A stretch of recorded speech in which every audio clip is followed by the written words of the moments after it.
अस्सलाम वालेकुम, welcome to बैठक विद कामरान राजपूत।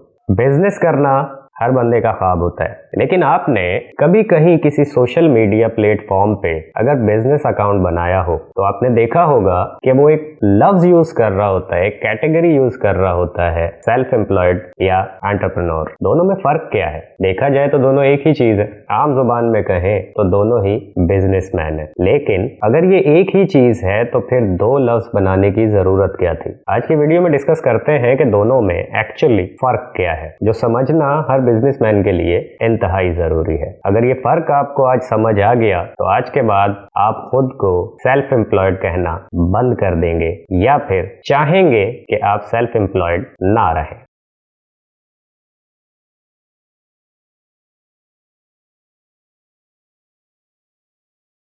तो पहले जानते हैं कि एक एंटरप्रेन्योर क्या होता है और एक सेल्फ एम्प्लॉयड पर्सन से ये कैसे डिफरेंट है। देखें, दो तरह के बिजनेसमैन होते हैं। एक वो जो चाहते हैं कि उनका बिजनेस लॉन्ग टर्म चले, जो अपने बिजनेस को स्केल करना चाहते हैं, जो अपने बिजनेस को ऑटोमेट करना चाहते हैं। वो अगर मौजूद ना भी हो तो उनका कारोबार खत्म नहीं होता। आप किसी भी कंपनी के, जो बड़ी कंपनीज हैं जिनको आप जानते हैं, जो रेप्यूटेड कंपनीज हैं, अगर आप उनके सीईओज को देखें या आप उनके ऑनर्स को देखें जिन्होंने वो कंपनीज फाउंड की थी, तो क्या आपको लगता है वो काम करते होंगे? क्या बिल गेट्स विंडोज बनाता होगा आज भी? या कोई भी कंपनी, टोयोटा का मालिक हो, होंडा का मालिक हो, केएफसी का मालिक हो, क्या कहीं आप केएफसी खाने गए तो केएफसी के मालिक ने आपको बर्गर सर्व किया था? तो जवाब है बिल्कुल नहीं, क्योंकि ये सब लोग एंटरप्रेन्योर थे। इन्होंने अपने बिजनेस को स्केल किया, बिजनेस को ऑटोमेट किया, उसके अंदर सॉफ्टवेयर लगाए, मशीनरी लगाई, लोगों को हायर किया, पार्टनर्स रखे, डायरेक्टर्स रखे और खुद साइड पे हो गए। लेकिन ये कंपनीज खत्म होने वाली नहीं है, ये मुसलसल चल रही है क्योंकि उन्होंने एक सिस्टम बना दिया।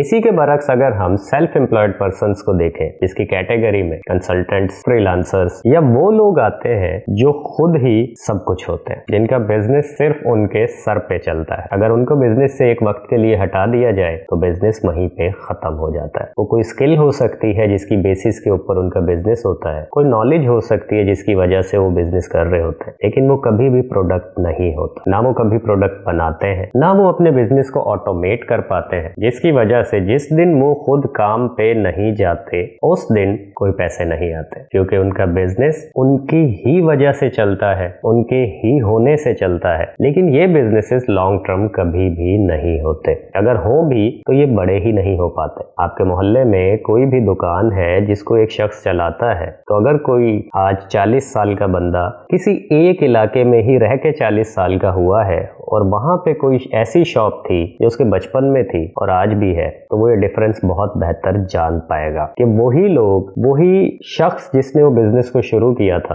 वो आज भी उस दुकान को खोलता होगा या उसकी जगह शायद उसके बच्चे आ गए हो, लेकिन स्केल कितना इंक्रीज हुआ? तो जवाब है कुछ भी नहीं। वो दुकान को बंद कर दें तो क्या उनका बिजनेस चलता है? तो जवाब है बिल्कुल भी नहीं। क्या उनको मुनाफा आता है? तो जवाब है बिल्कुल भी नहीं।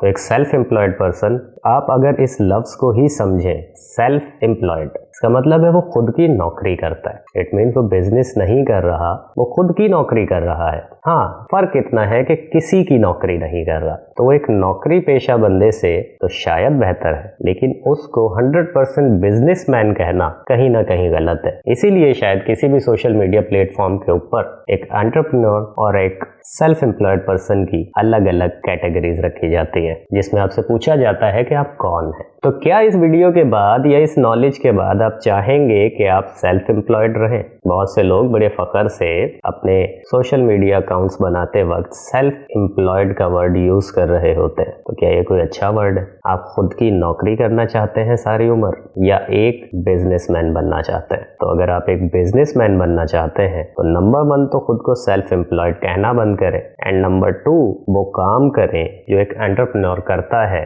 अपने बिजनेस को स्केल करने के लिए इसके लिए एक प्लानिंग की जरूरत होगी, एक टीम की जरूरत होगी और एक एफर्ट की जरूरत होगी। इससे ज्यादा कुछ भी नहीं है। आप चाहें तो आप भी सेल्फ एम्प्लॉयड से एंटरप्रेन्योर की तरफ शिफ्ट कर सकते हैं, जो आपको करना भी चाहिए, क्योंकि आप कभी भी ये नहीं चाहेंगे। आज आप एक जवान आदमी हैं, आपकी उम्र 20 साल से 40 साल से 50 साल के दरमियान हो सकती है, आपकी हड्डियों में दम है, आप अपनी शॉप को, अपने बिजनेस को रन कर सकते हैं। लेकिन कल क्या होगा? कल शायद आपके जिस्म में इतनी ताकत ना हो, तो क्या बिजनेस बंद कर दें या अपनी औलाद के सहारे से जिंदगी गुजारना चाहेंगे? क्या बिल गेट्स को किसी अपनी औलाद की इनकम की जरूरत है? ये किसी भी एंटरप्रेन्योर को जरूरत है, लेकिन हाँ, एक सेल्फ एम्प्लॉयड पर्सन को एक वक्त में जाके ये जरूरत पड़ जाती है, जिसकी वजह ये होती है कि वो जो काम कर रहा था वो खुद उसके ही दम से था। एंड 100% केसेस के अंदर तो ये भी नहीं होता कि उनकी जगह उनकी औलाद उस बिजनेस को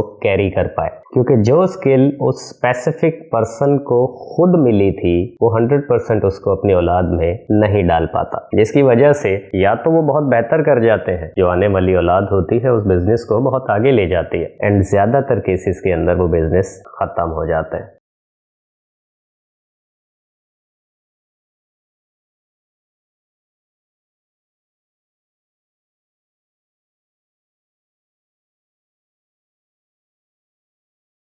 इसलिए अगर आप भी इस तरह से काम कर रहे हैं कि वो काम 100% आपके ही सर पे होता है, आपकी ही स्किल से होता है, हाँ भले उसके लिए आप अपनी हेल्प के लिए 4 बंदे हायर करके बैठे हो, लेकिन देखेंगे जरूर कि आप अपने बिजनेस में क्या रोल प्ले कर रहे हैं। क्या आप उस काम को कंप्लीट करने का रोल प्ले कर रहे हैं? तो आप एक सेल्फ एम्प्लॉयड पर्सन है। लेकिन अगर आपने एक ऐसी टीम हायर की है जो उस काम को कंप्लीट करने की ताकत रखती है और आपका काम सिर्फ उस बिजनेस की ग्रोथ पे काम करना है, नए कस्टमर्स लाने पे काम करना है, तो फिर आप एक एंटरप्रेन्योर हैं और इंशाल्लाह आपका ये काम कभी खत्म नहीं होगा अगर आप इसमें एक अच्छी एफर्ट और एक अच्छी डायरेक्शन में काम करेंगे। तो इंशाल्लाह अल्लाह आपके काम में बरकत भी देगा और ये लॉन्ग टर्म भी चलेगा। इंसान का काम कोशिश करना होता है, हमारी भी ये कोशिश है कि हम लोगों को सही इंफॉर्मेशन प्रोवाइड करें। अल्लाह ताला आपके कामों में, आपके कारोबारों में बरकत अता फरमाए। हमारे लिए भी दुआ कीजिएगा कि हम और मजीद अच्छी इंफॉर्मेशन फिल्टर करके लोगों के काम आ सके। बहुत शुक्रिया। अल्लाह हाफिज।